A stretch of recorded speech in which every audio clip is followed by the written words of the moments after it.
বন্ধুরা, আজকে আমি নতুন আলু নিয়েছি। আর এই আলুগুলো দেখুন ছোট্ট ছোট্ট। তো এই ছোট আলু আজকে ভাজা করব খোলা শুদ্ধ। তো এই ছোট আলু ভাজা খেতে খুব সুন্দর লাগে আর একদম খেতে দারুণ হয়। তো আপনাদেরকে আমি দেখাবো ছোট আলু ভাজা। তো চলুন এগুলো কাটাকাটি করে নিই। তো তার আগে বলে নিই, তো প্লিজ বন্ধুরা, আপনারা দেখছেন গ্রাম বাংলার রান্নাঘর, অবশ্যই চ্যানেলটিকে সাবস্ক্রাইব করবেন, কমেন্ট করবেন, লাইক করবেন। চলুন এগুলো কাটাকাটি করে নেব।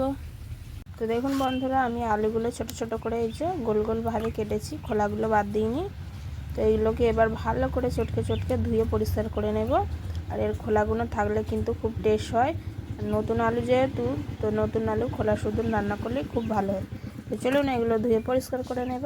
তো দেখুন বন্ধুরা, আমি আলুগুলো এই যে পরিষ্কার করে ধুয়ে নিয়ে এসেছি, আর একটুও কিন্তু ময়লা নেই।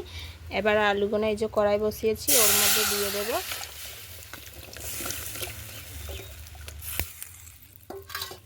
দিয়ে দিলাম, দেব অল্প হলুদ গুঁড়ো, আর দেব স্বাদ মতো লবণ।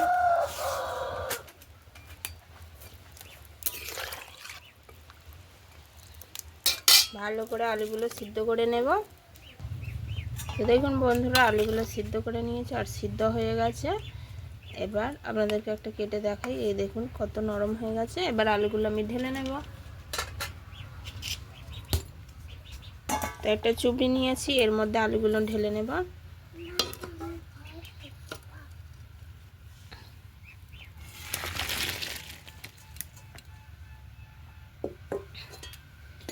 আলুগুলো ঢেলে জল ঝরিয়ে নিয়ে ভাজবো। তো দেখুন কড়াইয়ের মধ্যে তেল দিয়েছি,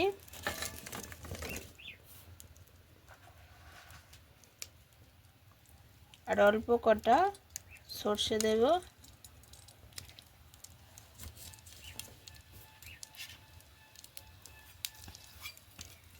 তেলটা ভালো করে খুন্তি দিয়ে চাড়িয়ে নেব, নাহলে কিন্তু আগে লেগে যাবে। জল ঝরানো আলুগুলো এবার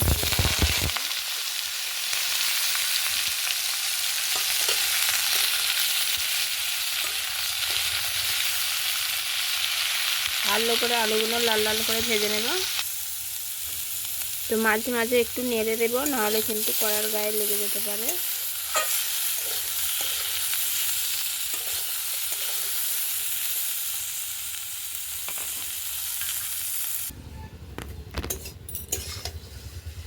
নিয়ে